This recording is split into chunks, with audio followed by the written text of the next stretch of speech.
So in this Notes app tutorial, I'm going to show you how to add drawings on the Notes app. So once the app's opened up, have your screen in front of you, go to the bottom left, and there's three different icons. Go ahead and select the pencil crayon or the marker icon.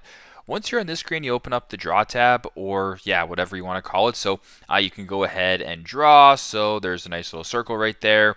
You can highlight, you can add a thin pencil, you can erase it if you want as well, do what you got to do. So if you wanted to go maybe to the drawing page right here, you can go ahead and edit the color. So if you wanted this to be like light blue and you wanted to go ahead and increase it, you can go ahead and do that and draw what you got to draw.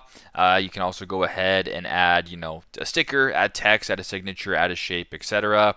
So if this looks good to you, this is my drawing right here. There you go, wonderful. And this looks good to you, go ahead and press the check mark. And there you go. You've now added a beautiful drawing to the Notes app. So I hope this video helps. Thanks again for watching.